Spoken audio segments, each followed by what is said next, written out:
वसुदेवसुतं देवं कंसचाणूरमर्दनं देवकी परमानन्दं कृष्णं वन्दे जगद्गुरुं यं ब्रह्मा वरुणेन्द्ररुद्रमरुतः स्तुन्वन्ति दिव्यैस्तवैः वेदैः साङ्गपदक्रमोपनिषदैः गायन्ति यं सामगाः ध्यानावस्थिततद्गतेन मनसा पश्यन्ति यं योगिनः यस्यान्तं न विदुःसुरासुरगणाः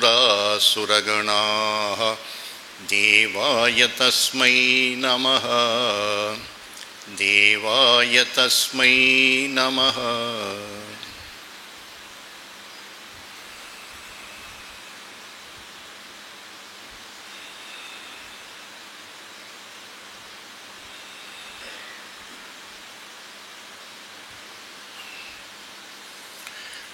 கூடியிருக்கும் அனைவருக்கும் என்னுடைய முதற்கண் மாலை வணக்கத்தை தெரிவித்துக் கொள்கிறேன். பல வருடங்களுக்கு பிறகு நாம் இந்த இடத்திலே இந்த சத்சங்கத்தை ஒன்று சேர்கிறோம். இதற்கு பல வருடங்கள் இடைவெளியானதற்கு ஒரு காரணம் கொரோனா என்கின்ற ஒன்று. அதனுடைய தாக்கத்திலிருந்து மீண்டு வருவதற்கு நமக்கு இத்தனை நாட்கள் பிடித்தது.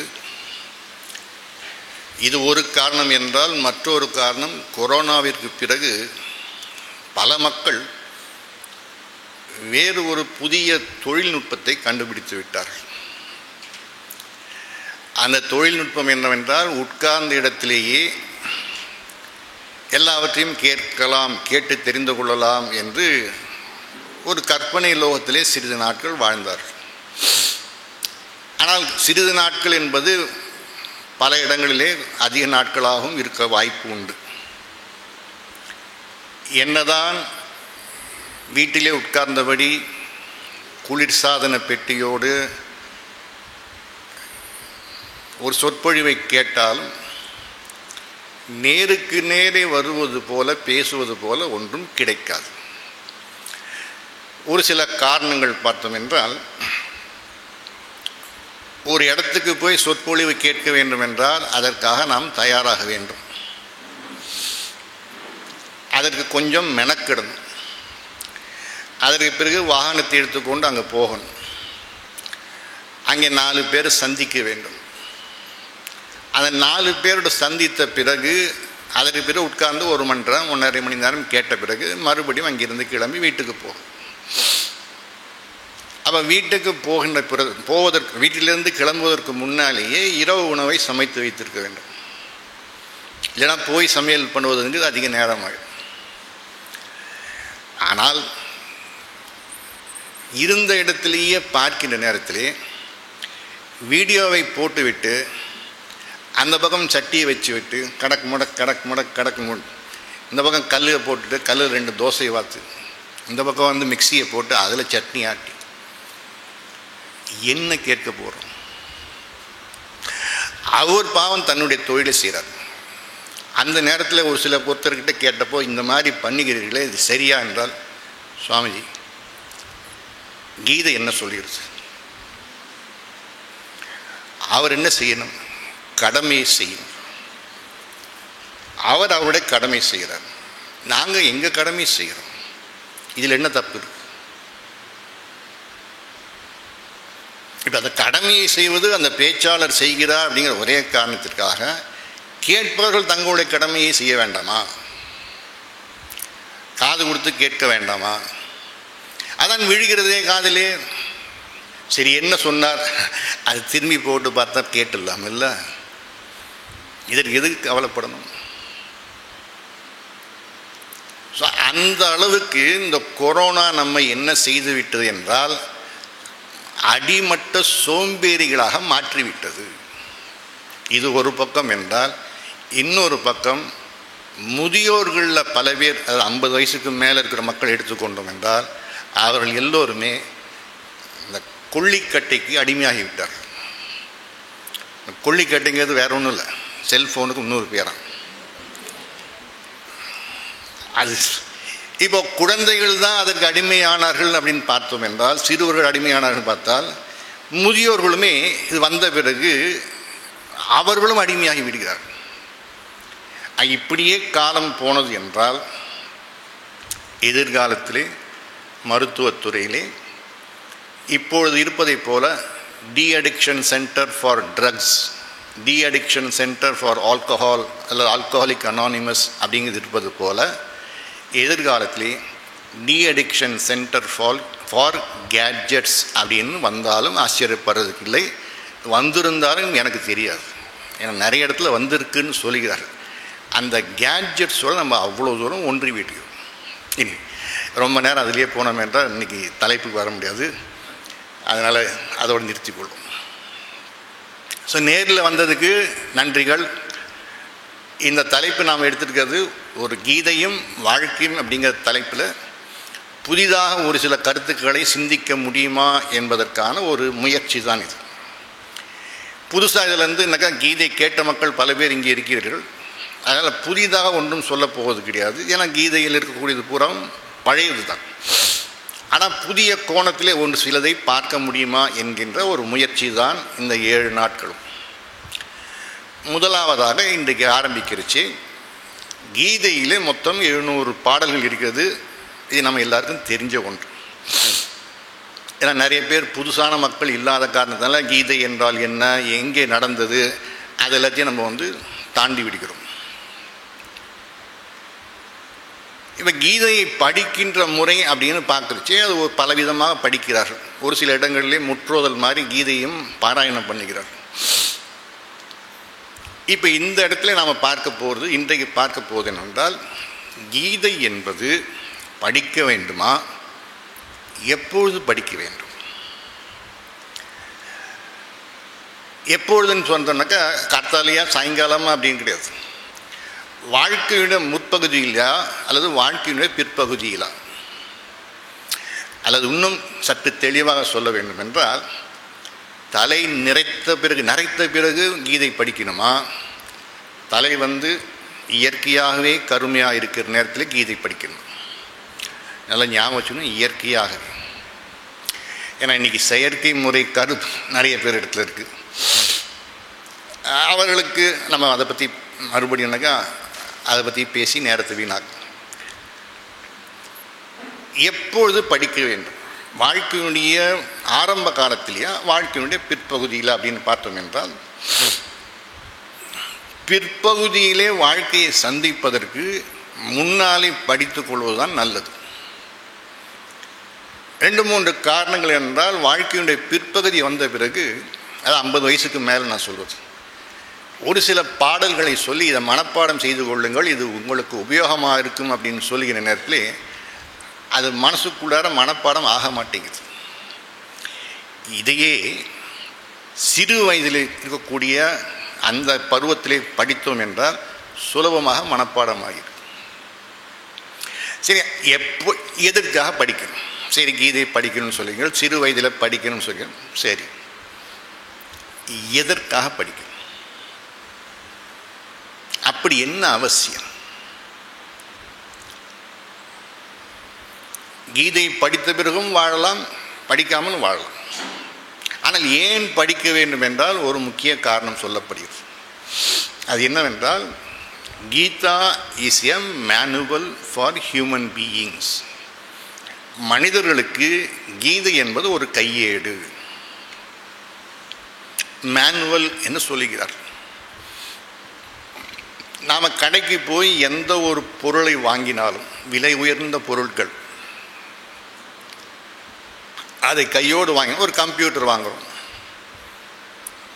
அல்லது ஒரு வாஷிங் மிஷின் வாங்குகிறோம், அல்லது ஒரு ஃப்ரிட்ஜ் வாங்குகிறோம், அதெல்லாம் வாங்கறச்சு, மிக்சி வாங்குகிறோம், இதெல்லாம் வாங்கறச்சு கூடவே ஒரு கையேடு மேனுவலை கொடுக்குறோம்.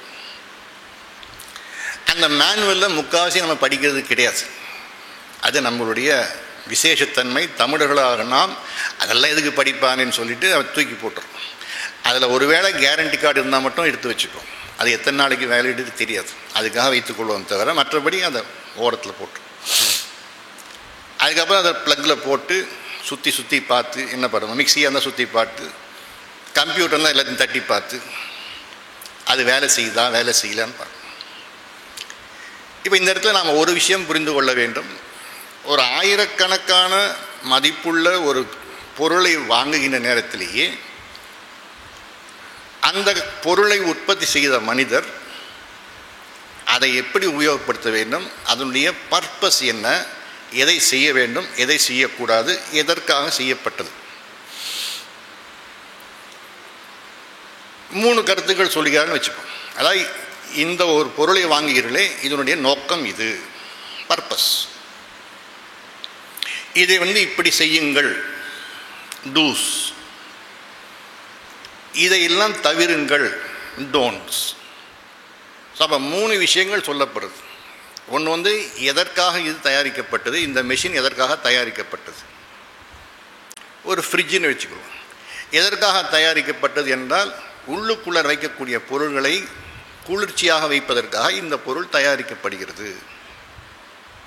என்னென்ன செய்ய வேண்டும், எந்தெந்த சாமான்களை வைக்கலாம், மேலே எதை வைக்கிறது, ஃப்ரீசர் எதை வைக்கிறது, கீழே எதை வைக்கிறது, எந்தெந்த சாமான்களை வைக்கக்கூடாது, அதுவும் தெளிவாக கொடுத்துப்பார்.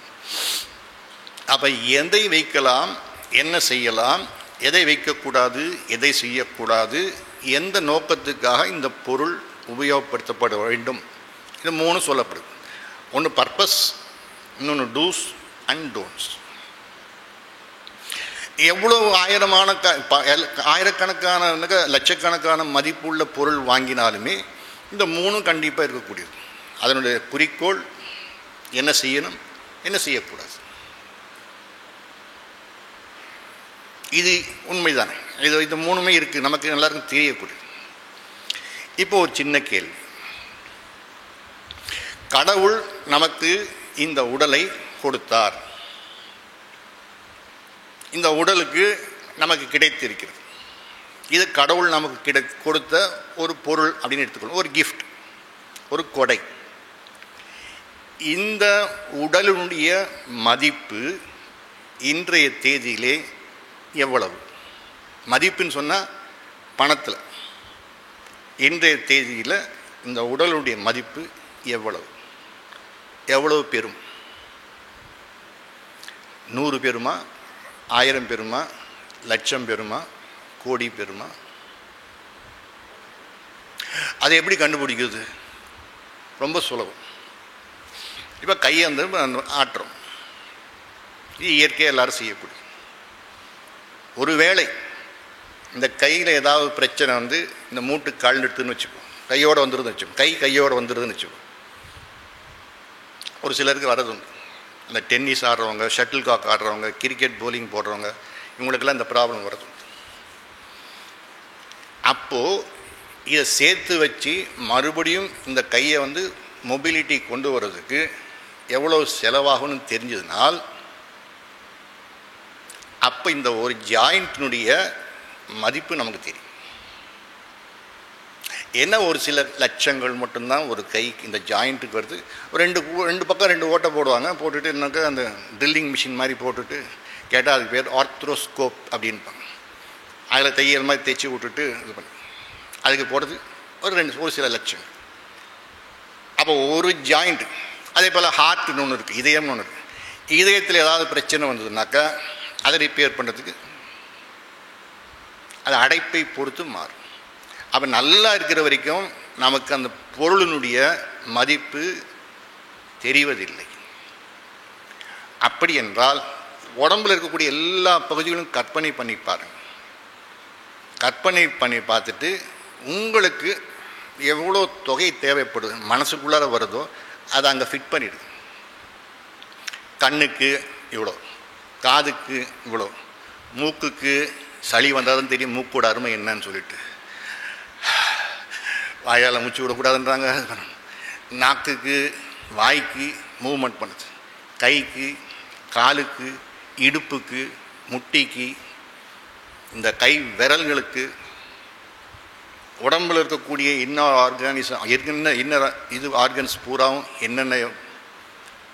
இப்போ இவ்வளோ பொக்கிஷமான ஒரு பொருளை உற்பத்தி பண்ணினார் யாரோ, அந்த மனுஷர் அல்லது அந்த கடவுள் இந்த உடம்பை எப்படி உபயோகப்படுத்த வேண்டும் அப்படிங்கிற ஒரு புஸ்தகத்தை கொடுத்துருப்பாரா?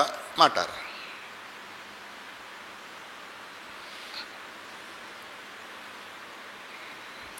அப்படி அந்த புஸ்தகம் இருக்கு அப்படின்னு சொன்னால் அது நம்ம கிட்ட இருக்கா இல்லையா? அந்த படைத்தவர் யாரோ அவர் புஸ்தகம் கொடுத்துருக்கார். புஸ்தகம் நம்ம வீட்டில் இருக்கு. ஆனால் எல்லா தமிழர்களையும் போல எல்லா மிஷினும் எப்படி வாங்கி நம்ம அதனுடைய மேனுவலை தூக்கி ஓரமாக வச்சிடுறோமோ, அதே போல் இந்த புஸ்தகத்தையும் பகவத்கீதைங்கிற புஸ்தகத்தையும் வாங்கி வீட்டில் என்ன பண்ணுறோம், பூஜை அறையில் வச்சுட்டு அதுக்கு பூஜை பண்ணி வச்சுட்ருக்கோம். அப்போ பூஜை பண்ணுறதுக்காக தோன்றியதா கீதை என்றால் இல்லை. அதை படித்து அதன்படி வாழ்க்கையிலே வாழ வேண்டும் என்பதற்கு தான் இது படைக்கப்பட்டது, உருவாக்கப்பட்டதை தவிர வேறு எதுக்காகவும் உபயோகப்படுத்தவில்லை. வேறு எதற்காகவும் உபயோகப்படுத்த வேண்டிய அவசியமும் கிடையாது. பூஜை பண்ணுவதற்காக தோன்றியதும் கிடையாது. அப்போ கீதை ஒரு மேனுவல், முதல் பாயிண்ட். ரெண்டாவது, ஒரு மேனுவல் வரணும் அப்படின்னு சொன்னால் ஒரு மெஷினை தயாரிக்கக்கூடியது அந்த கம்பெனிக்கார மேனுவல் கொடுக்கிறோம். இப்போ இந்த உடலை உபயோகப்படுத்தக்கூடியவன் அந்த மேனுவல் கொடுத்துருக்காருன்னு சொல்கிறீங்க. சரி, பர்பஸ் என்ன, லட்சியம் என்ன? இப்போ மிக்சி வாங்கினோம் என்றால் அதற்கு முக்கியமானது சாமான்களை அரைப்பது. எந்தெந்த சாமான் அரைக்கலாம் அப்படின்னு தெளிவாக போட்டுருக்கோம். அதில் போய் மஞ்சளை போட்டு அரைக்க முடியாது. மஞ்சளை போட்டு அரைச்சா அது உடஞ்சிடும். அப்போ என்னென்ன இது பண்ணலாம், எப்படி ஆப்ரேட் பண்ணலாம், அதனுடைய லட்சியம் என்ன என்பது தெளிவாக இருக்கும். அப்போ இந்த உடலினுடைய மனித பிறப்பினுடைய இந்த ஒரு கருவினுடைய நோக்கம், லட்சியம் என்ன?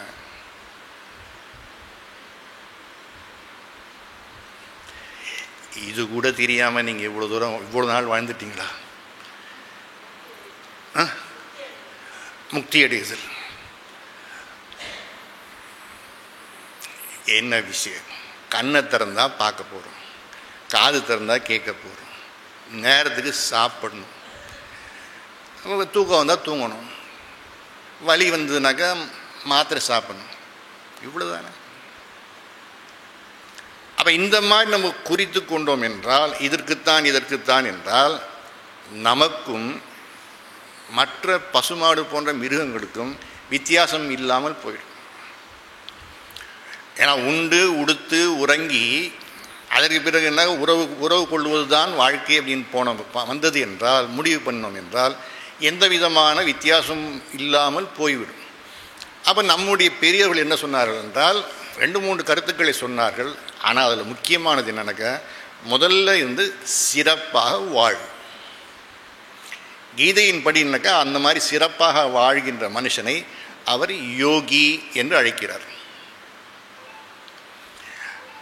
அந்த யோகி சின்ன வயசுலேயே அவன் யோகத்தை அடைந்து விட்டான் என்றால் அவன் பிற்காலத்திலே யோகியாக மாறுகிறான், அல்லது ஞானியாக மாறுகிறான், அல்லது முக்த புருஷனாக மாறுகிறான். அப்போ கீதையின் வழியில் அந்த லட்சியம் என்னன்னா யோகத்தை அடைதல். அந்த யோகம் என்பது இறைவனோடு ஒன்றுதல். அதை இன்னொரு வார்த்தைகளை சொன்னோம் என்றால் முக்தி அல்லது மோட்சம், இதனுடைய பர்பஸ். சரி, இந்த மாதிரி ஒரு நூல் இருக்குன்னு சொல்கிறீங்க. அந்த நூல் இருக்குது, அதுதான் பிரமாணம் சொல்லிட்டு கீதையிலே எங்கேயாவது சொல்லியிருக்கா? நாங்களும் பார்த்துட்ருக்குறோம். வந்ததுலேருந்து நீங்கள் மாட்டினாக்க ஒரு உதாரணம் சொல்கிறீங்க, இந்த மிஷின்னு சொல்கிறீங்க, உடம்பு ஒரு மிஷின் சொல்கிறீங்க, அதை கையாளுவதற்கு இந்தந்த முறைகள்லாம் இருக்குதுன்னு சொல்கிறீங்க. இதெல்லாம் கீதையில் எங்கேயாவது சொல்லியிருக்கா? இல்லை நீங்கள் மாட்டுக்கு கப்ஸா அடிக்கிறீங்களா?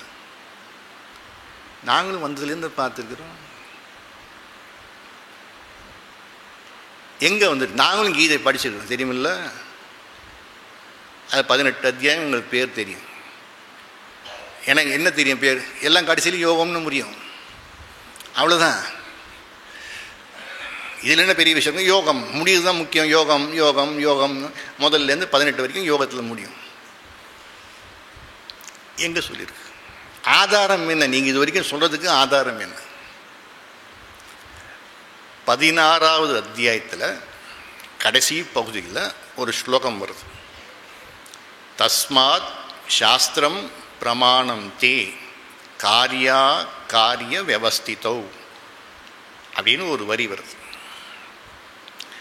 மேற்கூறிய காரணங்களினாலே தஸ்மாத் சாஸ்திரம் பிரமாணம் தே, உனக்கு அர்ஜுனா, உனக்கு இந்த சாஸ்திரமான கீதை என்பது பிரமாணமானது. இதுதான் உனக்கு மேனுவல். எது எதற்கு? காரிய அகாரிய வியவஸ்திதோ, டூஸ் அண்ட் டோன்ட்ஸ், எதை நீ செய்ய வேண்டும் எதை நீ செய்யக்கூடாது என்பதற்கு அதுதான் உனக்கு பிரமாணம். அதுதான் உனக்கு யாட்ஸ்டிக். இதை தெரிந்து கொண்டு நீ காரியத்தை செய்வாயாக. இவன் அர்ஜுனன் கேட்கிறான், சரி நான் காரியம் செய்வதற்கு முன்னால் இந்த காரியத்தின் மூலம் நான் எதை அடையணும், அதை என்ன சொல்லுகிறீர்கள்? அவள் காரியத்தின் மூலமாக என்ன நம்ம இலக்கு சொல்லியிருக்கிறது என்றால், இந்த கீதை முழுக்க படித்தோம் என்றால் இவர்கள் சொல்வது போல கீதை சொல்லக்கூடியது மனிதன் என்பவன் தெய்வமாகலாம். இதுதான் அதனுடைய லட்சியம், இலக்கு. அந்த இலக்கை எப்படி அடைவதுன்னு பார்ப்போம். சரி, அந்த இலக்கை சொல்லியிருக்கு, அந்த இலக்கு எங்களுக்கு புரியுமா? அந்த இலக்கை கேட்டு இப்போ கீதையின்னு இலக்கு இதுதான் சொல்லியிருக்குன்னு நீங்கள் சொல்லுகிறீர்கள். இத்தனை வருஷமாக கீதை படிக்கிற மக்கள் எல்லாம் முக்தி அடைஞ்சிட்டாங்களா? உங்கள் சின்மயானந்திலேருந்து ஆரம்பித்து அதுக்கு முன்னாடி சிவானந்தர்லாம் எடுத்து எல்லாரும் கீதை படித்தாங்களே, என்னாச்சு? சரி, அந்த முக்திங்கிறத பற்றி சொல்கிறதுக்கு இன்சிடெண்ட் ஏதாவது இருக்கா? சுவாமி சின்மயானந்தர் அதை பற்றி விளக்கிறதுக்கு ஒரு சின்ன ஒரு கதை சொல்கிறார். அந்த கதையை மட்டும் இப்போ பார்த்துட்டு அதுக்கப்புறம் உள்ள வரும். விண்ணுலகத்தில் 2 பறவைகள். இந்த பறவைகள் பேசக்கூடிய பறவைகள். எப்படின்னு கேட்கப்படாது, இது பேசும். ரொம்ப நாட்கள் மேலேயே இருந்து கொண்டு, விண்ணுலகத்திலேயே இருந்து கொண்டு, சூரியனுடைய வெளிச்சத்தையும் சந்திரனுடைய குளிர்ச்சியும் வைத்துக்கொண்டு சந்தோஷமும் வாழ்ந்து கொண்டிருக்கு. ஒரு குறிப்பிட்ட காலகட்டம் போன பிறகு இந்த 2 பறவைகளுக்கும், முக்கியமாக தந்தைக்கு, நம்முடைய இனத்தை நம்மளோடு நிறுத்தி கொள்ளக்கூடாது, இது அடுத்த தலைமுறை வாழ வேண்டும் அப்படின்னு தாய்ப்பறவைகிட்ட அது பேசுகிறது. இந்த தாய்ப்பறவை நீங்கள் சொல்வது உண்மைதான், நமக்கும் வயதாகி கொண்டே இருக்கிறது, அடுத்த தலைமுறைக்கு நம்ம தயாராக வேண்டும். அப்போ தந்தை பறவை சொல்கிறது தாய்ப்பறவைக்கிட்ட, அப்படி என்றால் நீ முட்டைகளை ஈண்ட வேண்டும், முட்டைகளை போட்டாய் என்றால் அதற்கு பிறகு என்ன செய்வது என்று பார்க்கலாம். 2 பறவைகளும் பேசிக்கொண்டே இருக்கச்சு முட்டைகள் தோன்றுகிறது. அந்த தோன்றிய முட்டைகள் விண்ணுலகத்திலேருந்து அப்படியே மிதந்து கொண்டே இருக்கு. அதை மிதந்து கொண்டே இருக்கச்சே கொஞ்சம் கொஞ்சமாக நாளாக அப்படியே கீழே இறங்கி கொண்டே இருக்கிறது. இந்த விண்வெளியை பொறுத்த வரைக்கும், வானத்தை பொறுத்த வரைக்கும் என்னென்றால், புவி ஈர்ப்பு விசைங்கிறது ஒரு குறிப்பிட்ட அளவுக்கு வரைக்கும் தான் இருக்கும். அதற்கு மேலே போய்விட்டோம் என்றால் புவி ஈர்ப்பு விசை இருக்காது. அது ஒரு வட்டப்பாதை, நீள்வட்டப்பாதையில் சுற்றி கொண்டே இருக்கும். அங்கே தான் நம்முடைய சேட்டிலைட்லாம் அங்கே நிறுத்தி வைக்கிறோம். அந்த சேட்டலைட் அந்த இடத்துக்கு போகிற வரைக்கும் போய் நிறுத்தி விட்டோம் என்றால் அது கீழே விடாது, புவி ஈர்ப்பு விசை வராது. ஆனால் அது நீள்வட்ட பாதையில் சுற்றி கொண்டே இருக்கும். கொஞ்சம் கொஞ்சமாக நாளாக அதுவும் கொஞ்சம் கொஞ்சமாக கீழே வரும். அதனால தான் விண்கல் எல்லாம் கீழே பூமியை நோக்கி வருகிறது, சேட்டலைட் எப்போ வேணால் வரலாம் என்றெல்லாம் பேப்பரில் பார்க்கும். அப்போ இவை எல்லாம், அந்த முட்டைகள் எல்லாம் மேலே அப்படியே மிதந்து கொண்டே இருக்கிறதே கொஞ்சம் கொஞ்சமாக நாளாக அப்படியே கீழே இறங்கி கொண்டே வருகிறது. அப்போ தந்தை பறவை தாய் பறவை கிட்ட சொல்லுது, நீ தான் அம்மா, போய் உன்னுடைய சின்னஞ்சிறு குஞ்சுகளிடத்தை சொல்லு, அவை சீக்கிரம் கீழே விழுந்தது என்றால் ஒன்றும் இல்லாமல் போய்விடும், அவை மேலே பறந்து வர வேண்டும், நம்மை போல் அவை மாற வேண்டும், அதற்கு என்னென்ன செய்யணுமோ அதை போய் சொல்லு அப்படின்னு தாய்ப்பறவைக்கிட்ட அந்த தந்தை சொல்லிட்டு, இப்போ தாய்ப்பறவை அந்த முட்டைகள் கூட்டத்தை நோக்கி போகிறது. போன பிறகு உள்ளுக்குள்ளார சத்தம் கேட்குது. கீச் கீச் கீச் கீச் கீச் கீச் கீச் கீச் கீச் கீச்னு உள்ளுக்குள்ளார ஒவ்வொரு குஞ்சும் இன்னொரு குஞ்சோட பேசிக்கொண்டு, இது கீச் கீச் கீச் கீச் கீச், அப்புறம் கீச் கீச் கீச் கீச் கீச், அந்த கீச் கீச் சத்தம் போய்ட்டு அவன் என்ன பேசிக்குதுனாக்கா, எவ்வளோ சுகமாக இருக்குது இல்லை, கீச் கீச் அம்மா ரொம்ப குஷியாக இருக்குது, ரொம்ப சுகமாக இருக்குது, கீச் கீச் கீச் ரொம்ப ரொம்ப ஜாலியாக இருக்குது, நல்லா இருக்கு. அந்த மாதிரி இவர் சந்தோஷமாக உள்ளுக்குள்ளார முட்டைக்குள்ளார இருக்கிறச்சு தாய்ப்பறை சொல்லுது, என்னுடைய குழந்தைகளே, நான் உங்களுடைய தாய் பேசுகிறேன், என்னுடைய வார்த்தைகளை கொஞ்சம் செவிமடுங்கள், காது கொடுத்து கேளுங்கள். கீச் கீச் கீச் கீச் சொல்லு, கீச் கீச் கீச் கீச் சொல்லு. மூணாவது கீச், நீ தாய் என்று நான் எப்படி நம்புவது? கீச் கீச், நீ பொய் சொல்லுகிறாய், எங்களை ஏமாத்துகிறாய். கீச் கீச், நீ யாரோ எங்களுக்கு தெரியாது. அவன் மறுபடியும் தாய்ப்பறவை சொல்லுது, நான் உங்களை படைத்தவள் தான் பேசுகிறேன், என் மேலே நம்பிக்கை வையுங்கள், என்னால் உங்களை பார்க்க முடியும், ஆனால் உங்களால் என்னை பார்க்க முடியாது, நீங்கள் கூட்டுக்குள்ளார இருக்கிறீர்கள். கீச் கீச் கீச் கீச், நீ இதெல்லாம் பொய் சொல்லுகிறார். இந்த மாதிரி ரெண்டுத்துக்கும், அம்மாவுக்கும் அந்த குழந்தைகளுக்கும் சம்வாதம் போய்கொண்டே இருக்குது. ஒரு கட்டத்தில் அந்த தாய் சொல்கிறாள், நான் சொல்கிறத சொல்லிடுறேன், அதுக்கப்புறம் உங்கள் விருப்பம் அப்படின்னு சொல்லச்சு. இந்த கீச் என்ன சொல்ல போகிற சொல்லு, கீச் கீச் சொல்லுங்க, என்ன பண்ணும், எங்களுக்கு இங்கே சந்தோஷமாக இருக்கணும், கீச் கீச் கீச் கீச். தாய்ப்பறவை சொல்கிறது, நீங்கள் குழந்தைகளே 3 காரியங்கள் நீங்கள் செய்ய வேண்டும். நீங்கள் செய்தீர்கள் என்றால் என்னை போல விண்ணுலகத்திலே சிறகடித்து சந்தோஷமாக பறக்கலாம். கீச் கீச் கீச், என்னது விண்ணுலகமா? அது எங்கே இருக்குது? கீச் கீச், இங்கே நல்லா தானே இருக்கு. கீச் கீச் கீச் கீச், உண்மையா நீ சொல்கிறதெல்லாம்? சந்தேகம், உள்ளுக்குள்ளேன்னு சந்தேகம் வருது. அப்போ தாய்ப்பறவை சொல்லுகிறது, நான் சொல்வதை நன்றாக கேளுங்கள், கவனமாக கேளுங்கள், ஒரு முறை தான் சொல்லுவேன், நன்றாக கவனமாக கேளுங்கள். கீச் கீச் சொல்லு சொல், கீச் கீச் கீச் சொல்லு சொல்லு, என்ன சொல்? 3 கருத்துக்களை சொல்ல போகிறேன், நன்றாக கேளுங்கள்.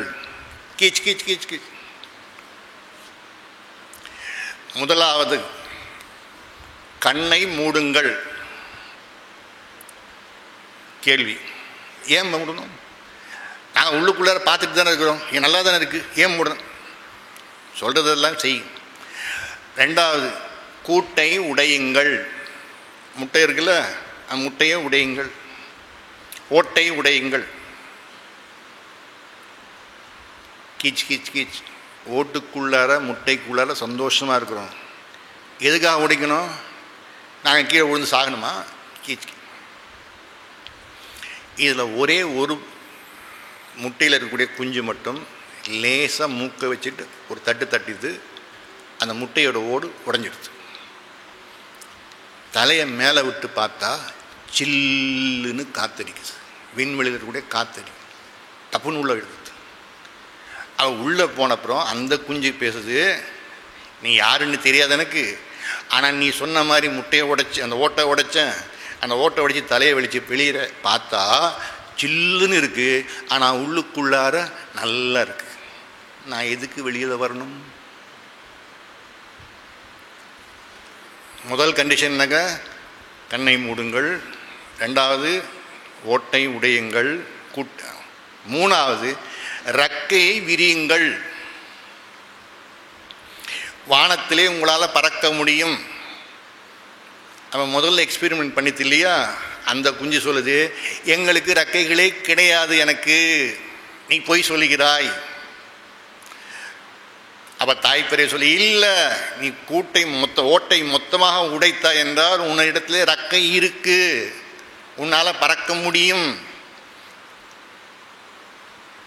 அவன் 3 திரும்பி சொல்லுது, தாய்ப்பறவையாக இருக்கு இல்லையா, அதனால் திரும்பி சொல்லுது. நான் ஒரு வாட்டி தான் சொல்லுவேன்னு சொன்னேன், இருந்தாலும் தாய் உள்ளம் கொண்டதுனால திருப்பி சொல்லுகிறேன். கண்களை மூடுங்கள், முடியாச்சு. ஓட்டை உடையுங்கள், உடைச்சாச்சு. ரெக்கையை விரியுங்கள். எதற்கு? விண்ணுலகத்திலே பறக்கலாம். என்னென்ன சொல்கிறதுனாக்கா, கண்ணை மூடுங்கள், ஓட்டை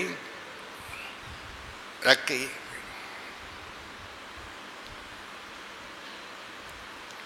இந்த மாதிரி சொல்லிக்கொண்டே இருக்கிறச்சே ஒவ்வொரு இதுவும்னாக்கா குஞ்சுகளும் பேசிக்கொண்டே இருக்குதான். இதில் தான் ட்ரை பண்ணி பார்க்கலாமா வேண்டாமா, ட்ரை பண்ணி பார்க்கலாமா வேண்டாம். அந்த நேரம்னு பார்த்து தந்தை பறவை அங்கேருந்து வருது. அம்மா பேசிட்டியா, நேரம் போயிட்டுருக்கு, இதனுடைய லெவல் எல்லாம் கீழே இறங்கிட்டே போகுது, முட்டைகள்லாம் இன்னும் எவ்வளோ நேரம் தாங்கும்னு தெரியாது, அதுக்கு வார்ன் பண்ணு, சீக்கிரம் அவைகள் பறந்து வரணும், உன்னுடைய வேலையை முடிச்சுட்டு நீ திரும்பி வா, இல்லைன்னா நீயும் கீழே போயிடுவ. அப்போ தாய்ப்பறவை சொல்லுது, என் அன்பார்ந்த குழந்தைகளே, சீக்கிரமாக முட்டையிலேருந்து வெளியில் வாங்க, வெளியில் வாங்க, கீழே போய்கொண்டே இருக்கிறீர்கள், கீழே போய்கொண்டே இருக்கிறீர்கள், இப்படியே போனால் நீங்கள் அழிந்து விடுவீர்கள். டப்புன்னு திடீர்னு சத்தம் கேட்குது. பார்த்தா ஒரே ஒரு முட்டை மட்டும் உடஞ்சிருக்கு. அந்த வெளியில் வந்து பார்க்குறச்சு திரும்பி சில்லுன்னு காற்றடிக்குது, மறுபடியும் உள்ளே போகுது. தாய்ப்பறவை அங்கே போய் சொல்லியது, கவலைப்படாதே, அந்த ஒரு குளிர்ச்சிக்காக பயப்படாதே, உன்னிடத்தில் ரெக்கைகள் இருக்குது, ரெக்கையை விரி, நீ பறக்கலாம். இந்த ஒரு குஞ்சு மட்டும் முயற்சி பண்ணி பார்த்து ரெக்கையை விரிக்குது. அந்த விரிக்கிற வேகத்தில் அந்த முட்டையோட ஓடெல்லாம் கீழே விழுந்து ரெக்கைகள் வருது. இப்போ வறட்சி இதுக்கு பறக்க தெரியாது. அப்போ அந்த தாய்ப்பறவை பறப்பதற்கு சொல்லி கொடுக்குது, வேகமாக கட கட கட கடன்னு எல்லாத்தையும் அடிச்சுக்குது. அது சொல்லுது, நீ விண்வெளிக்கு சொந்தமான பறவை, நீ ரெக்கை இப்படி அடிக்கணும்னு அவசியம் இல்லை, மெதுவாக வைத்துக்கொள், மெதுவாக ஆப்ரேட் பண்ணது போதும், மெதுவாக மெதுவாக மெதுவான்னு சொல்லி கொடு. அந்த நேரத்தில் தந்தை பறவை அங்கேருந்து வந்து சொல்கிறார், இதற்கு எப்படி வானத்திலே பறக்க வேண்டும் என்பதை நான் சொல்லித் தருகிறேன், நீ அடுத்த குழந்தையை பார். இதற்குள்ளே அப்படியே இறங்கிட்டே வருது, ஏதோ முட்டைகளோட கூட்டம் இறங்கி கொண்டே வருது. அந்த இடத்துலேருந்து இன்னொரு பக்கம் பார்த்தா பட்டுன்னு சத்தம் கேட்குது. அதுலேருந்து ஒரு சின்ன பறவை வெளியில் வருது. தாய்ப்பறவை மறுபடியும் அங்கே வேகமாக போயிட்டு எப்படி பறக்கிறோன்னு சொல்லி கொடுத்துது. அப்போ தந்தை பறவை முதல் குழந்தையோடு சேர்ந்து ரெண்டாவது குழந்தையை எடுத்துக்கொண்டு, இவர் 2 பேரும் நான் பார்க்கிறேன், மற்ற குழந்தைகள்லாம் கீழே போய்கொண்டே இருக்கிறார்கள், அவளை காப்பாற்ற முடியுமான்னு பாருன்னு சொல்லி தாய்ப்பறவை அனுப்புகிறார். தாய்ப்பறவை மறுபடியும் போய் அந்த குழந்தைகளிடத்திலே போய் பேசி, சீக்கிரம் வாருங்கள், சீக்கிரம் வெளியே வாருங்கள், நீங்கள் எல்லாம் அப்படியே கீழே போய்கொண்டே இருக்கிறீர்கள் அப்படின்னு சொல்கிறச்சு, எந்த குழந்தையும் உள்ளுக்குள்ளே இருந்து கேட்க தயாராக இல்லாத காரணத்தினாலே மொத்தமும் புவியீர்ப்பு விசைக்குள்ளே இருக்கக்கூடிய அந்த விண்வெளிக்குள்ளே வந்து ஒரே வேகமாக கீழே விழுந்து எல்லாம் பிடிச்சி. ஆனால் 2 பறவைகள் மட்டும், 2 குஞ்சுகள் மட்டும் விண்வெளியிலே பறந்து மேலே போக ஆரம்பித்தது. அந்த தாய் தந்தை 2 பறவையும் சேர்ந்து மொத்தம் 2லேருந்து 4 பேராக பறக்க ஆரம்பித்தது விண்வெளியில். இந்த 2 குஞ்சுகளுக்கு விண்வெளியில் பறப்பதற்கு காரணமாக இருந்தது மொத்தம் 4 கருத்துக்கள். முதல்து என்னன்னாக்கா, தாயின் சொல்லை கேட்டல். 2வது என்னன்னாக்கா, அது சொன்ன மாதிரி கண்ணை மூடிக்கொள்ளுதல். 3வது என்னன்னாக்கா, அதனுடைய ஓட்டை உடைக்கு. 4வது அதனிடத்தில் இந்த ரெக்கையை விரித்து எப்படி பறப்பது என்பதை கற்றுக்கொள்ளுது. அப்படி பண்ணுகின்ற நேரத்தில் என்னன்னாக்க, அந்த குஞ்சுகள் விண்வெளியில் இருக்கக்கூடிய இன்பத்தை அனுபவிக்க ஆரம்பித்தது. சாஸ்திரம் சொல்வது என்னவென்றால், நாம் எல்லோருமே விண்ணிற்கு சொந்தமானவர்கள், ஆனந்தத்திற்கு சொந்தமானவர்கள், சந்தோஷத்துக்கு சொந்தமானவர்கள். எப்படி தெரியும்? நம்முடைய முன்னோர்கள் விட்டு போன நூல்கள் தான் இதற்கு சான்று.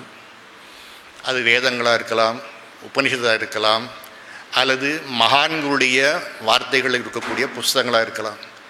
அவையெல்லாம் என்ன சொல்லுகிறது என்றால், 3 கருத்து தான் சொல்லுகிறது. கண்ணை மூடுங்கள், ஓட்டை உடையுங்கள், ரெக்கையை விரிங்கள், பறக்கலாம். எந்த கண்ணை மூடுவது? வெளி உலகமே உண்மை உண்மை உண்மை நம்பிக்கொண்டிருக்கிறோமே, அந்த வெளி உலகத்தில் இருக்கக்கூடிய கண்ணோட்டம் போய்கொண்டே இருக்கிறதே, அந்த கண்ணை மூடுங்கள். முதல்து. 2வது என்ன? ஓட்டை உடையுங்கள். என்ன ஓடு? நமக்கு இருக்கக்கூடிய ஒரே ஓடு ரெண்டு தான். ஒன்று நான், இன்னொன்று எனது. இது ரெண்டு தான் நம்மளை சுற்றி இருக்கக்கூடிய ஒரு ஷெல். அந்த ஷெல்லை பிரேக் பண்ணுறது அவ்வளோ சுலபம் கிடையாது. ஏன்னா அதுக்குள்ளார இருக்கக்கூடிய நான் எனது அப்படிங்கிற இருக்கக்கூடியதிலேயே ஒரு குஷி கண்டு சந்தோஷமாக இருந்து என்னுடைய சொந்தக்காரங்க, என்னுடைய வீடு, இதை விட்டுட்டு நான் எப்படி வர முடியும்? எங்கள் வீட்டை விட்டு எப்படி வர முடியும்? மற்ற இடங்கள்லாம் என்ன இருக்குது? எங்கள் சொந்தக்காரங்களும் தான் இருப்பாங்க. அப்போ வெளியில் இருக்கவங்கலாம் யார்? மனிதர்கள் இல்லையா? எங்கள் ஊரை விட்டு நாங்கள் வர முடியுமா? அப்போ நான் எனதுங்கிறத நம்மளை சுற்றி இருக்கக்கூடிய ஒரு பெரிய ஷெல். அதை உடைத்தோம் என்றால் ஞானம் பக்தி அப்படிங்கிற ரெண்டு ரெக்கை நமக்கு கிடைக்கிறது. இந்த ஞானம் பக்தி ரெண்டு ரெக்கையும் கிடைச்சுனாக்க விண்ணுலகத்தில் பயணம் பண்ணுவது ரொம்ப ரொம்ப எளிது. இதுதான் கீதையினுடைய நோக்கம், லட்சியம். லட்சியம் என்னவென்றால் யோகம் என்று சொல்லக்கூடிய உயர்ந்த ஸ்தானத்தை இந்த மனுஷன் அடைய முடியும் என்பதை காட்டுவது. அதற்கு என்ன செய்யணும், என்ன செய்யக்கூடாது என்றால் டூஸ் அண்ட் டோன்ட்ஸ். இதை செய்யணும், இதை செய்யக்கூடாது. செய்யக்கூடாதை பற்றியும் கீதை சொல்கிறது, செய்ய வேண்டியதை பற்றியும் கீதை சொல்கிறது. சரி, என்ன சொல்லியிருக்கு? அப்படி என்ன செய்யணும், என்ன செய்யக்கூடாது? நம்முடைய காரியங்களை எடுத்துக்கொண்டோம் என்றால், செயல்கள் அல்லது காரியங்கள் எடுத்துக்கொண்டோம் என்றால், ஒவ்வொரு மனிதன் செய்யக்கூடிய காரியங்களும் கீதை 3வது அத்தியாயத்தில் 4ஆக பிரிக்கிறது. நியதம் குரு கர்மத்துவம் கர்மஜாயோஹ்ய கர்மனகான்னு ஒரு ஸ்லோகம் வருது. அந்த ஸ்லோகத்தில் நியத்த கர்மத்தை செய்யுங்கள் அப்படின்னு சொல்லிடுது. ஒவ்வொரு மனுஷனும் செய்ய வேண்டிய இந்த 4 விதமான கர்மங்களை இப்போ பார்த்துருவோம். ஒன்று, நம்முடைய சாஸ்திரம் பிரித்திருக்கிறது நித்திய கர்மம், டெய்லி டியூட்டிஸ். அது என்ன? தினசரி செய்ய வேண்டிய கடமைகள் அல்லது காரியங்கள் என்றால், விடியற் காத்தால் 5 மணிக்கு எந்திரிப்பது. 5 மணிக்கு எந்திரிப்பதுன்னு சொல்லக்கூடாது, விடியற் காலையில் 5 மணி எந்திரிச்ச பிறகு பல் தேய்ப்பது, அதற்கு பிறகு குளிப்பது, அதற்கு பிறகு உடலை பக்குவமாக வைத்துக் கொள்வதற்காக யோகாசனமோ அல்லது நடைப்பயிற்சியோ செய்வது. இதெல்லாம் இங்கே ஃப்ரீயாக சொல்கிறோம். ஃப்ரீயாக சொன்னால் மதிப்பு கிடையாது. இப்படி கத்தால் எந்திரிக்கணும், பல் தேய்ச்சிட்டு யோகாசனம் பண்ணணும், எக்ஸசைஸ் பண்ணணும் அப்படின்னு இங்கே சொன்னால் மதிப்பு கிடையாது. இதே உடம்பு சரியில்லை டாக்டர், என்ன செய்யுது? நீங்கள் ராத்திரி அடுத்த நாள் காத்தால் எழுந்திரிச்சப்பறம் காத்தால் ஒரு 1/2 மணி நேரம் வாக்கிங் போயிட்டு வாங்க, சாயங்காலம் ஒரு 1/2 மணி நேரம் வாக்கிங் போயிட்டு வாங்க, ஃபீஸ் அங்கே மேஜையில் வச்சிடும். அவள் ஃபீஸை வாங்கிட்டு இது கொடுத்தா அது வேறு விஷயம். சரி, காலையில் எழுந்திரிச்சு அதுக்கப்புறம் எத்தனை நேரம் சாப்பிட்றது, ஒரு நாளைக்கு 3 வேளை சாப்பிடுவது நியத்த கர்மங்கள். உடையையும் உள்ளத்தையும் தூய்மைப்படுத்துவது நியத்த கர்மங்கள். ஒரு மனுஷன் என்னென்ன காரியம் பண்ணுமோ இதெல்லாம் டெய்லி டியூட்டிஸ். இது ஒன்று. 2வது வரக்கூடியது என்னன்னாக்கா, ஒரு குறிப்பிட்ட காலகட்டத்தில் தோன்றக்கூடிய கடமைகள், அக்கேஷனல் டியூட்டிஸ். இதை நைமித்திக கர்மம் என்று சமஸ்கிருதத்தை சொல்லுவார். யாரோ ஒருத்தருக்கு திருமணம் நடக்கிறது, பத்திரிக்கை வைத்திருக்கிறார். அது திருமணங்கிறது அந்த மனுஷனுடைய வாழ்க்கையில் ஒரு வாட்டி நடக்க போகுது. இப்படி நான் சொல்லாமன்னு தெரியல. அந்த காலத்தில் திருமணம் என்பது, அந்த காலத்தில் ஒரு ஆண் ஒரு பெண்ணை ஒரு முறை திருமணம் செய்து கொண்டார்கள். இன்றைய காலத்தை பற்றி நமக்கு தெரியாது. ஏன்னா சமீபத்தில் படித்த ஒரு புஸ்தகத்தில் ஒரு மருத்துவர் எழுதியிருக்கிறார், வயதானவளும் கவலைப்பட வேண்டாம், நீங்கள் தனியாக இருந்தால் திருமணம் செய்து கொள்வதிலே தவறு கிடையாது. கணவனுக்கு 65, மனைவிக்கு 60 வயது இருந்தாலும் பரவாயில்லை, திருமணம் செய்து கொள்ளுங்கள் அப்படின்னு அந்த மருத்துவர் பிரிஸ்கிரைப் பண்ணுறார். இது காலத்தின் கோலம், அவ்வளோதான். நம்ம அதுக்கு மேலே சொல்ல முடியாது. நைமித்திக கர்மத்தில் ஒன்று என்றால் திருமணம் வந்தால் அந்த அக்கேஷனுக்கு போகிறது.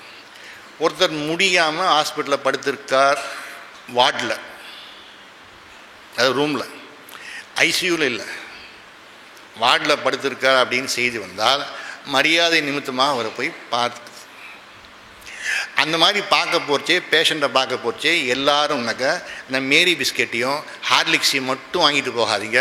அந்த பேஷண்ட் பாவம், அவர் கடையை போட முடியும். எங்கே எப்போ பார்த்தாலும் ஒரு பேஷண்ட் போனாக்கா ஒரு மேரி பிஸ்கெட் பாக்கெட், பெரிய பாக்கெட் வாங்கிடுவாங்க, அப்புறம் ஹார்லிக்ஸ் பேக்கெட். வேறு எதுவுமே அந்த பேஷண்ட் சாப்பிடக்கூடாதுன்னு டாக்டர் சொல்லியிருக்காங்களா? நீங்கள் பார்க்க போகிற பேஷண்ட் என்னன்னாக்கா கீழே விழுந்து முட்டியில் ஃப்ராக்சர் ஆகி இது ஆப்ரேஷன் பண்ணியிருக்காங்க. அந்த மனுஷன் எல்லாம் சாப்பிட்லாம், ஏன்னா அவருக்கு பிரச்சனை காலில். அந்த காலில் பிரச்சனையான மனுஷருக்கும் மேரி பிஸ்கெட் தானாங்க. சரி, நைமித்திக கர்மம், டெத்து நடக்குது, யாரோ ஒருத்தர் தவறி விட்டார்.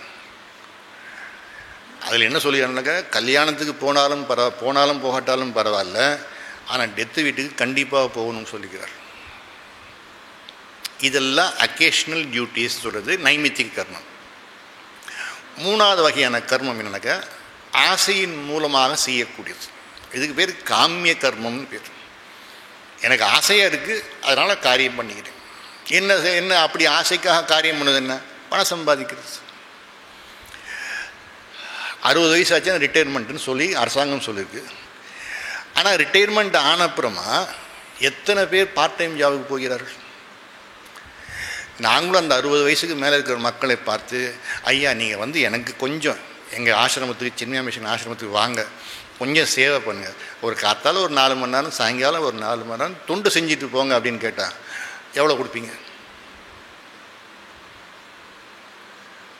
பென்ஷன் வாங்குறதில்ல, பென்ஷன்லாம் வாங்குகிறோம்.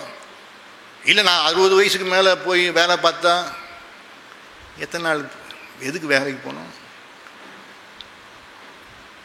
காமிய கர்மம். நிறைய பணம் இருக்குல்ல, அது பென்ஷனுக்கு 35,000 வரணும், இதில் ஒரு 10,000 வரணும், 50,000. என்ன பண்ண போகிறோம்? இல்லை பையனை நம்பி இருக்க வேண்டாம் இல்லையா? பையன் எங்கே இருக்கான்? பையன் யூஎஸில் இருக்கான். அவன் $100 அனுப்பிச்சா இங்கே எத்தனையோ 1000 ரூபா. சரி, காமிய கர்மம் நிறைய நிறைய நிறைய. அது இன்னும் வயசாக ஏன்னா எல்லோரும் வயசான கூட்டம் தான் இருக்குது, அதனால் நான் பேசலான்னு நினைக்கிறேன். உங்கள் பர்மிஷனோடு நான் சொல்கிறேன்.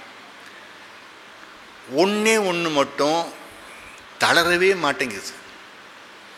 உடம்பு தளர்ந்து போகிறது, இது நிறச்சி போகிறது, பல்லு கூட ஓரளவுக்கு இதுவாகிடுது. ஆனால் அந்த வயசான காலத்துலேயும் கறக்கு முறுக்குன்னு சாப்பிடணும் சாமி. ஒரு முறுக்கு, சீடை, அதெல்லாம் நல்லா கறக்கு முறுக்குன்னு சாப்பிடணும்.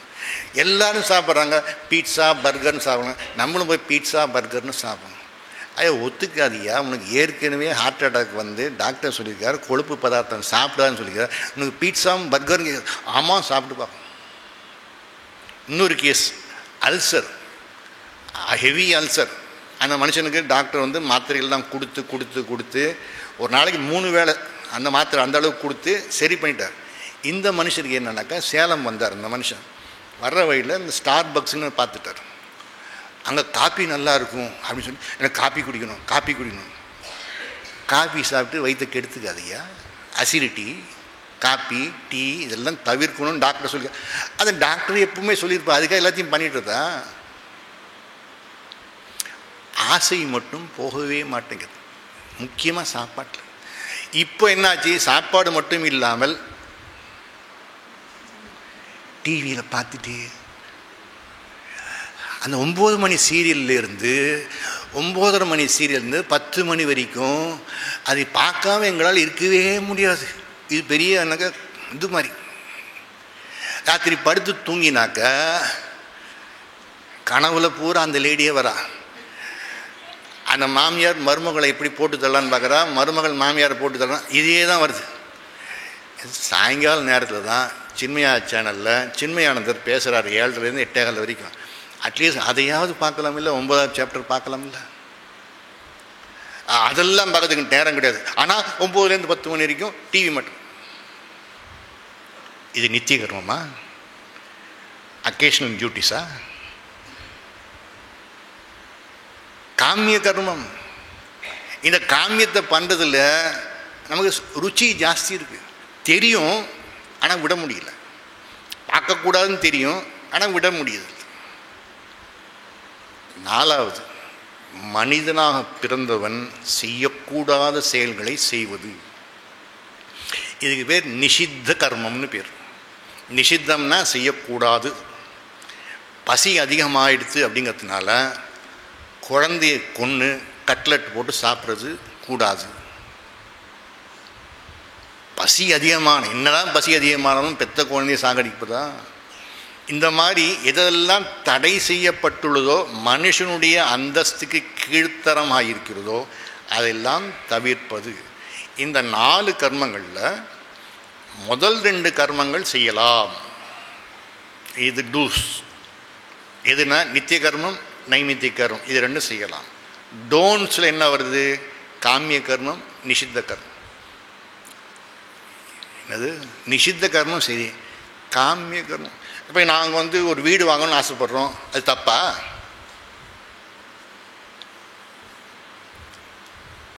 சொல்லுங்க. இது நித்திய கர்மத்தை வராது, நைமித்திகத்தை வராது, காமிய கர்மத்தை தான் வரும். நிஷித்தமும் கிடையாது. அப்போ வீடு வாங்குறது தப்பா? வீடு வாங்குறது தப்பு கிடையாது. ஆனால் கடன்காரனாக மாறி வீடு வாங்குறது தப்பு அப்படின்னு என்ன சொல்லிடுங்க? இஎம்ஐயில் வீடு வாங்குறது தப்பு. இஎம்ஐயில் அப்போ என்ன தான் வாங்குறது? இஎம்ஐன்னு சொல்லிட்டு ஆரம்பிக்கிறாங்கள பேங்க்காரன், இவங்க எல்லாருமே நம்மளை பிரெயின் வாஷ் பண்ணி கடன்காரங்களாக மாற்றுறாங்க. இது நமக்கு தெரியறது கிடையாது. சொந்த வீடு இருந்தால் பரவாயில்ல, ஒரு வீடு இருந்தால் பரவாயில்ல, ஆனால் அதுக்குன்னு எத்தனை வீடு வச்சுக்கிறது உங்களுக்கு தெரியாது.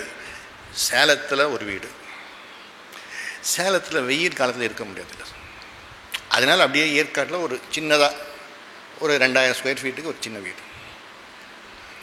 அப்புறம் மழை காலத்தில் அங்கேயும் இருக்க முடியாதுல்ல, அதனால் மழை காலத்துக்கு வேறு இடம், குளிர்காலத்துக்கு. முன்னாடிலாம் இருந்தனாக்கா ரிசார்ட்னு இருந்தது, ஸ்டெர்லிங் ரிசார்ட் அந்த மாதிரி இருந்தது, அந்த மாதிரி போட்டு வச்சுருவாங்க. இப்போ அந்த ரிசார்ட்டில் என்ன ஆச்சு தெரியாது, அது வேறு பக்கம் இருக்கும். இந்த 4 கர்மங்கள் நித்தியம், நைமித்திகம், காமியம், நிஷித்தம், இந்த 4ல் 2 கர்மங்கள் செய்யலாம், 2 கர்மங்கள் தவிர்க்க வேணும். இது டூஸ் அண்ட் டோன்ஸ். இப்போ இன்னைக்கு பார்த்த வரைக்கும் 3 டாபிக் பார்த்துருக்கோம். 1 4 பாயிண்ட். முதல் பாயிண்ட் என்னன்னாக்கா, கீதை என்பது ஒரு மேனுவல், முதல். 2வது, கீதை என்பது அந்த மேனுவல் சொல்லக்கூடிய பர்பஸ் என்பது என்னக்கா, நாம் எல்லோரும் விண்ணிற்கு சொந்தக்காரர்கள், மண்ணிற்கு அல்ல. மண்ணில் இருக்கக்கூடியதும் கடவுள் தான், விண்ணில் இருப்பது தான் மண்ணில் இருக்கிற அப்படிங்கிறது பின்னாலே பார்க்கப்படும். 3வது என்னன்னாக்கா, அந்த இடத்துக்கு போகிறதுக்கு எதை செய்யணும், எதை செய்யக்கூடாது.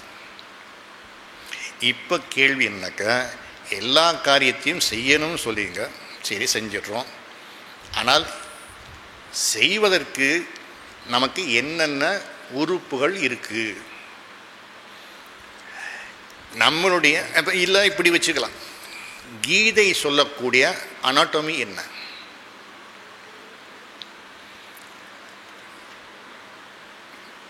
இப்போ கீதை அடுத்த ஸ்டெப்புக்கு வருது. முதல்ல இது வரைக்கும் பார்த்துட்டோமா? இப்போ காரியத்தை செய்வதற்கு கீதை சொல்கிறது என்னன்னாக்கா, ஒவ்வொரு மனுஷன்கிட்டையும் 3 விதமான கருவிகள் இருக்கிறது. அது என்ன? 1 உடல், பாடி, தேகம். 2வது மனசு. மனசுங்கிறது என்னன்னாக்கா இமோஷன்ஸ் இருக்கக்கூடிய இடம். 3வது புத்தி அப்படின்னு சொல்லக்கூடியது, எது இதை செய்யணும், இது செய்யக்கூடாது, இது சரி, இது தப்புன்னு சொல்லுகிறதோ அதற்கு பேர் புத்தி என்று சொல்லுவார். இந்த 3 கருவிகள் மனுஷனுக்கு மட்டும்தான் இருக்கு. மிருகங்களிடத்திலே உடம்பு இருக்குது, மனசு இருக்குது, புத்தி வளர்ச்சி அடையவில்லை. ஒரு சில விலங்குகளை நம்ம பாராட்டினாலும் கூட அந்த இமோஷன்ஸ் நிறைய இருக்க தவிர, இப்போ உதாரணத்தை சொல்லணுன்னாக்கா ஒரு யானைக்கோ அல்லது ஒரு பசுமாட்டிற்கோ உணர்ச்சிகள் நிறையா இருக்குது. அதுக்கு யார் என்னன்னு தெரியும், ஆனால் எது சரி எது தவறு என்று பிரித்து பார்க்க தெரியாது. அப்போ அந்த பிரித்து பார்க்கக்கூடிய தகுதி இருக்கிறதே, இது மனிதனுக்கு மட்டுமே உரித்தான ஒன்று. உடல் முதல் கருவி, மனம் முக்கியமான கருவி, புத்தி அதை விட முக்கியமானது. இப்போ இந்த உடல் சார்ந்த கருத்துக்களை மட்டும் இன்னைக்கு பார்ப்போம். மீதி மனம் புத்திங்கிறத பற்றி அடுத்த வகுப்பில் பார்ப்போம். இந்த உடலில் என்னென்ன பகுதிகள் அங்கங்கள் இருக்குதுன்னு பார்த்தோம்னாக்கா ஒவ்வொருத்தர் ஒவ்வொரு மாதிரி பிரிக்கிறார். ஒரு ஓவியர்னு பார்த்தோம்னாக்கா அந்த மனுஷன் உடல் எப்படி போகிறனாக்கா 2 வட்டம், சின்ன வட்டம் பெரிய வட்டம். அந்த சின்ன வட்டத்துக்குள்ளே மைக்ரோ வட்டம் 2, அது கண். ஒரு நேர்கோடு ஒரு படுக்கை கோடு, ஒன்று மூக்கு ஒன்று வாய். அதுக்கப்புறம் பெரிய வட்டத்துக்கு சைடில் 2 கோடு, அது கை. அந்த வட்டத்துக்கு கீழே 2 கோடு, அது கால். அவ்வளோதான். ஓவியரை பொறுத்த வரைக்கும்னாக்கா சின்ன வட்டம் பெரிய வட்டம், சின்ன வட்டத்துக்குள்ளார குட்டி குட்டி வட்டம் 2, ஒரு நேர்கோடு ஒரு படுக்கை கோடு. பெரிய வட்டத்துக்கு 2 சைடில் 2 கோடு, கீழே 2 கோடு. கார்ட்டூனும் சொல்லலாம், அல்லது ஓவியம். நம்ம மெடிக்கல் அனாட்டமி வந்தோம்னாக்கா அவங்க வேறையாக சொல்லிக்கிறோம். அனாட்டமி பார்த்தோம்னா அது பெரிய சப்ஜெக்ட். அதில் எக்ஸ்டர்னல் ஆர்கன்ஸ் என்ன, இன்டர்னல் ஆர்கன்ஸ் என்ன, இன்டர்னல் ஆர்கன்ஸ் அதனுடைய ஃபங்க்ஷன்ஸ் என்ன அப்படின்னு சொல்லிட்டு ஒவ்வொரு டிபார்ட்மெண்ட்டாக பிரிப்பாங்க. அந்த டிபார்ட்மெண்ட்டாக பிரிக்கிறச்சுனாக்கா தலைக்கு வந்துச்சு, அது ஒரு டிபார்ட்மெண்ட் பிரிச்சிடும். அது மூளையும் மூளை சார்ந்ததும் அதனுடைய நர்வஸ் சிஸ்டம் எல்லாம் எப்படின்னு சொல்லி நியூராலஜி அப்படின்னு பிரிச்சிடும். எலும்பு சம்பந்தம் வந்தானாக்கா அது ஆர்த்தோ அப்படின்னு பிரிச்சிடும். ரத்த ஓட்டம் எல்லாம் பார்த்தோம்னாக்கா அது வேறு விதமானது சொல்லக்கூடும், கார்டியாக் சம்பந்தமானது அப்படின்னு சொல்லுவோம். டைஜஷன் வந்தோம்னாக்கா அது வேறு விதமானது அப்படின்னு சொல்லுவோம், கேஸ்ட்ரோ அப்படின்னு சொல்லுவோம். முதுகெலும்பெல்லாம் வரைச்சேன்னாக்கா ஸ்பைனல் கார்டு அப்படின்னு சொல்லி அவங்க சொல்லுவாங்க. அது மாதிரி ஒவ்வொரு அதுக்கப்புறம் இந்த மசில்ஸ் இருக்கு இல்லையா, அதுக்கு வேறு பேர் கொடுப்பாங்க. அது மாதிரி அவங்களுடைய வேறு விதமாக பிரிக்கிறார். நம்ம சாஸ்திரம் எப்படி பிரிக்கிறது, கீதை எப்படி பிரிக்கிறதுனாக்கா ரொம்ப அழகாக ஒரு 10 வார்த்தைகளை போடுறது. யாரெல்லாம் கீதையில் இந்த வருஷத்துக்கான காம்படிஷன் போர்ஷனை படித்தாங்களோ அவங்களுக்கு இந்த 10 வார்த்தைகள் ஃபெமிலியராக இருக்கும். அப்படியா? கீதையில் 5ஆம் சாப்டர் இந்த வருஷத்துக்கான காம்படிஷன். பஷ்யன், ஸ்ருண்வன், ஸ்பிருஷன், ஜிக்ரன், அஷ்ணன், கச்சன், ஸ்வபன், ஸ்வசன், பிரலபன், விசிருஜன், கிருண்ஹன், உன்மிஷன், நிமிஷன் அப்படின்னு சொல்லிட்டு 5ஆவது அத்தியாயத்தில் ஐ திங்க் 8, 9, 2 ஸ்லோகத்தில் வரும். பஷ்யன் என்றால் பார்ப்பது, பார்த்தல், கண் சம்பந்தமானது. ஸ்ருண்வன் காது, கேட்டல். பஷ்யன் ஸ்ருண்வன். ஸ்பிருஷன் தொட்டு பார்க்குது, கை தோல் சம்பந்தமானது. ஜிஹ்ரன் மூக்கு சம்பந்தமானது. இது நல்லா இருக்கா கெட்டு போச்சான்னு பாருங்கன்னு சொல்கிறோம். ஒரு சாம்பாரோ ஒரு மாவோ ஏதோ ஒன்று, உடனே என்ன பண்ணோம், அதை எடுத்து கண்ணால் பார்க்குறோம், தெரியல. எடுத்து கொஞ்சம் நாக்கில் வச்சு பார்க்குறோம், அதுவும் சரியில்லை. இது கெட்டு போச்சு, தூக்கி போட்டு. ஜிக்ரன் பஷ்யன் பார்த்தல், நிறைய பொருளை பார்க்குறோம், வர்ணத்தை பார்க்குறோம். ஸ்ருண்வன் நல்லது கெட்டது எல்லாத்தையும் கேட்டல். ஸ்பிருஷன் தொட்டு பார்க்குது, குழு குழுன்னு இருக்கா, வெயிலாக இருக்கா, சூடாக இருக்கா, சில்லுன்னு இருக்கா, தொட்டு பார்க்குறது. பஷ்யன் ஸ்ருண்வன் ஸ்பிருஷன் ஜிக்ரன். அஷ்ணன் சாப்பிடுது, வாயால் சாப்பிடுது, சுவை விடுது. உப்பு சரியாக இருக்கா பாருங்கள், உப்பு சரியாக இருக்கா பாருங்கள். அதை எடுத்து சாப்பிட்டு பார்த்தா தெரியும் உப்பு பத்துமா பத்தாத. உப்பு கம்மியாக இருந்தால் பரவாயில்ல, போட்டுக்கலாம். உப்பு அதிகமானால் அது கஷ்டம். அதனால் உப்பு கம்மியாக சாப்பிட்டு பழகினா தப்பு இல்லை. பஷ்யன் ஸ்ருண்வன் ஸ்பிருஷன் ஜிக்ரன் அஷ்ணன் கச்சன், நடத்தல், காலார நடந்து போகிறது, காலில் சம்பந்தமாக. ஸ்வபன் ஸ்வசன், தூங்குவது, விழித்துக்கொள்வது. அஷ்ணன் கச்சன் ஸ்வபன் ஸ்வசன். பிரலபன், பேசுறது, இப்போ நம்ம பேசிட்டு இருக்க மாதிரி பேசுது. விசிறிஜன், உடம்பில் தேவையில்லாத பொருள் இல்லாமல் தூக்கி எறிவது, கழிவு செய்வது. உன்மிஷன் நிமிஷன் அப்பி, முக்கியமானது கண்களை உன்மிஷன் நிமிஷன், கண்ணை மூடி தரத்தல். இவ்வளோ காரியங்களும் நம்ம உடல் செய்கிறது.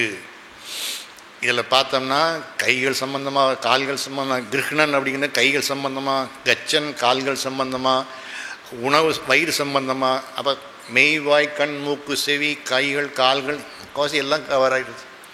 இதெல்லாம் சேர்ந்தவன் தான் மனிதனுடைய உடல் அப்படின்னு கீதை சொல்கிறது. இப்போ இதில் மனசு, மனுஷனுடைய மனசு விசித்திரமானது, அதை பற்றியும் பார்க்கணும். மனுஷனுடைய புத்தி அதை விட வித்தியாசமானது, அதையும் பார்க்கணும். இதில் என்ன ஒரு வித்தியாசம், கீதைக்கே விசேஷமானது அப்படின்னு சொன்னால் ஒரே ஒன்று தான். மனுஷனுடைய உடலை பற்றி அல்லது உடலை வளர்ப்பது எப்படிங்கிறத குறித்து பெற்றோர்களுக்கு நல்லா தெரியும். அவள் அதுக்கு நல்லா சாப்பாடை போட்டு என்னென்ன செய்யணும் எல்லாத்தையும் செய்து சீரும் சிறப்புமாக வளர்த்து விடுகிறார்கள் ஒரு தலைமுறைக்கு.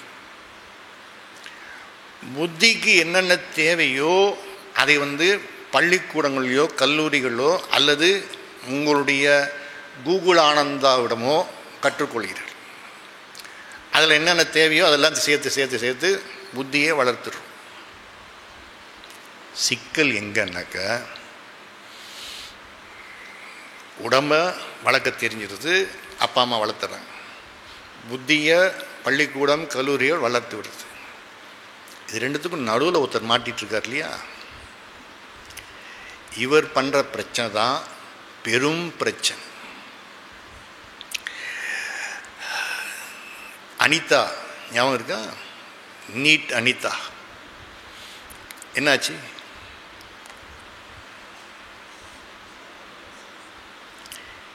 இன்றைக்கு தேதியில் இந்த இது சரியாக இல்லாததுனால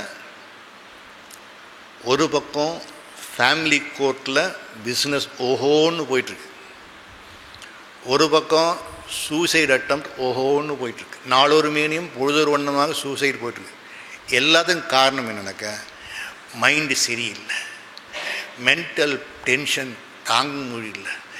அதனால் ஒன்று தொங்கிட்டுறோம், இல்லை மொத்தமாக அந்த வேலையமோ அதை மொத்தமாக சாப்பிட்டுட்டு அடுத்து தூங்கிடுறோம், இல்லை இந்த ரிலேஷனே வேண்டாம் பிரிஞ்சு போயிடும். ஆனால் என்னென்ன ஒரே ஒரு வருத்தம், யாருமே இதில் இந்த உலகத்தில் வேண்டான்னு சொல்லிட்டு சன்னியாசியாக போகிற மாதிரி தெரியல. எனக்கு ரொம்ப வருத்தம்னாக்க, இந்த உலகம்தான் பிடிக்கல, இங்கே வந்துடு, அதை வேண்டான்னு விட முடியல. இந்த உடம்ப வேண்டான்னு விட முடியதை தவிர உலகத்தை வேண்டாம்னு தியாகம் பண்ண தயார. இந்த ஒரு ஏரியா இருக்கு இல்லையா, இந்த மனதை பக்குவப்படுத்தி வைத்து கொள்வது எப்படி அப்படிங்கிறத பேசுவது தான் ஆன்மீகம் என்பது. அது ராமாயணமாக இருந்தாலும் சரி, மகாபாரதமாக இருந்தாலும் சரி, கீதையாக இருந்தாலும் சரி, இவையெல்லாம் கொடுக்கக்கூடிய இன்புட் என்னன்னாக்கா, how to have mental balance, மனசை பேலன்ஸ் பண்ணி வைத்துக்கொள்வது எப்படி என்பது. இதை குறித்தும் வேறு சில கருத்துக்களையும் நாளை நாம் 6:30 மணிக்கு பார்ப்போம். முடிஞ்ச வரைக்கும் நேரத்துக்கு வரத்துக்கு முயற்சி பண்ணுங்கள். வர்ற நாட்கள் எல்லாம் 6:30 மணிக்கு வந்தீர்கள் என்றால் எப்போவும் முடிக்கிறதுக்கு நேரத்தை முடிக்கிறது நம்மளும் முயற்சி பண்ணுவோம். அந்த மாதிரி வந்த பிறகு முடிஞ்ச வரைக்கும் ஒரு எக்ஸசைஸ் பண்ணுங்கள். வந்த உடனே அந்த எக்ஸசைஸ் என்னன்னாக்கா, சேரில் உட்காரத்துக்கு முன்னாடி அல்லது படிக்கட்டில் ஏறச்சையே இதை எடுத்து ஃப்ளைட் மோடில் போட்டுருங்க. ஃப்ளைட் இங்கேருந்து போகிறச்சே திரும்பி இந்த எக்ஸசைஸ் பண்ணணும், இதை போட்டு ஆன் பண்ணிடணும். இல்லைன்னா உள்ளே உரைச்சி இந்த ஃப்ளைட் மோட போட சொன்னார், நான் மறந்தே போயிட்டேன்னு அப்புறம் வீட்டில் போயிட்டு உங்கள் பையன்கிட்டயோ பேரங்கிட்டயோ திட்டு வாங்கிறதுக்கு நாங்கள் பொறுப்பு கிடையாது. ஸோ வந்தீர்கள் என்றால் அமைதியாக உட்காருங்கள், அமைதியாக இருந்து இந்த இன்னொரு 6 நாள், இந்த 6 நாள் பொழுது நல்லபடியாக கழிப்பதற்கு உதவி பண்ணுமாறு கேட்டுக்கொள்ளுங்கள். ஓம் பூர்ணமதः பூர்ணமிதம் பூர்ணாத் பூர்ணமுதச்யதே பூர்ணஸ்ய பூர்ணமாதாய பூர்ணமேவாவசிஷ்யதே. ஓம் சாந்தி சாந்தி சாந்தி. ஹரி ஓம் ஸ்ரீ குருப்யோ நமः. ஹரி ஓம்.